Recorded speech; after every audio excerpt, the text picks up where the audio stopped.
Sir దాదాపుగా గత ప్రభుత్వం 5 ఏళ్ల పాటు ఈ డీఎస్సీ నోటిఫికేషన్‌లు ఏవి జారీ చేయకపోగా ఎన్నికలకు ముందు మాత్రం ఏదో మినీ డీఎస్సీ అని చెప్పి ఇచ్చారు తప్ప అది పూర్తిగా కూడా అవ్వలేదు.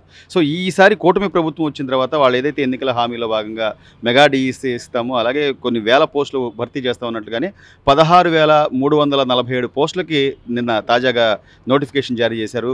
దానిలో వయో పరిమితి కూడా పెంచిన పరిస్థితి 42, 44 సంవత్సరాలని వయో పరిమితి. ఎలా ఆ! ఫీల్ అవుతున్నారు సార్? అదే సార్ మాకి చాలా సంతోషంగా ఉంది. ఈ 16,347 పోస్టులు వేయడము మా అదృష్టము. మేమొచ్చేసి ఇక్కడ ప్రతిభ కోచింగ్ సెంటర్‌లో వచ్చేసి సుమారు సంవత్సరం నుంచి మేము కోచింగ్ తీసుకుంటున్నాము. హ్మ్. కష్టపడుతున్నాము. ఇప్పుడు నోటిఫికేషన్ రావడము చాలా సంతోషకరంగా ఉంది. కానీ ఈ 45 రోజులు ఇవ్వడం అనేది మాకు కొద్దిగా అంటే ఇన్ని రోజులు చదివినాము. హ్మ్. కానీ నోటిఫికేషన్ వచ్చిన తర్వాత చదివేది వేరు, ఇంతకుముందు చదివిండేది వేరు. కొద్దిగా టైం కొద్దిగా ఇస్తే మాకు బాగుంటుందని కానీ సార్ అంటే డీఎస్సీ నోటిఫికేషన్ అనేపాటికి ఫస్ట్ నుంచి చూస్తున్నాం. అంటే ప్రభుత్వం మారిన దగ్గర నుంచి కూడా మొదటి సంతకం ఆయన దాని మీద చేశాడు. డీఎస్సీ నోటిఫికేషన్ ఇస్తామనే దాని మీదే.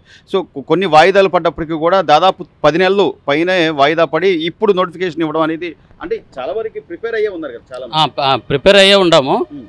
కానీ మాకు చాలా సంతోషంగా ఉంది. హ్మ్. కానీ ఇప్పుడు ఏమంటే ఇంతకుముందు చదివిండేది వేరు, ఇప్పుడు చదివేరు. ఎక్కడి నుంచి స్టార్ట్ ఇక్కడి నుంచి స్టార్ట్ అంటే కొంచెం టెన్షన్లో ఉంటాం అంటే కొద్దిగా మాకు టైం ఇస్తే కొద్దిగా కొన్ని రోజులు పెంచితే మాకు బాగుంటుంది.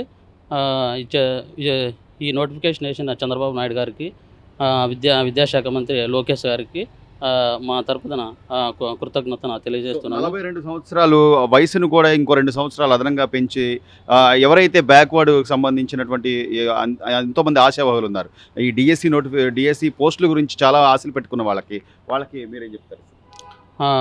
ఇప్పుడు వచ్చేసి చాలామంది టీచర్ కావాలనే ఆకాంక్షతో ఉంటారు. అట్లా వాళ్ళకి వచ్చేసి ఏజు మాకి 42తో ముగుస్తుంది అనుకునేవాళ్ళు 2 ఏండ్లు పెంచడం వల్ల ఇంకా 2 ఏండ్లు ఉండేవాళ్ళు వాళ్ళు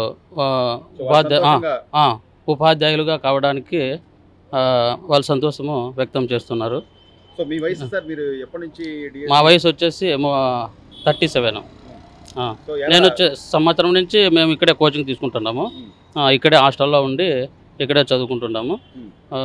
ఈ నోటిఫికేషన్ రావడం అనేది మాకు చాలా సంతోషంగా ఉందని మేము తెలియజేసుకుంటాం. సో అంటే విద్యాశాఖ మంత్రిగా లోకేష్ గారు బాధ్యతలు తీసుకునే దగ్గర నుంచి కూడా విద్యా వ్యవస్థలో వస్తున్న మార్పులు మీరు గమనిస్తూనే ఉండుంటారు నాకు తెలిసి. మొన్న 10th క్లాస్ రిజల్ట్స్ కానివ్వండి, అంతకుముందు ఇంటర్మీడియట్ రిజల్ట్స్ కానివ్వండి.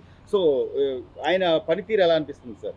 లోకేష్ గారు విద్యార్థి పైన మంచి పనితీరుని కనపరుస్తున్నారు. విద్యా వ్యవస్థలో కానీ మంచి అభ్యున్నతి సాధిస్తారని మేము అనుకుంటున్నాము.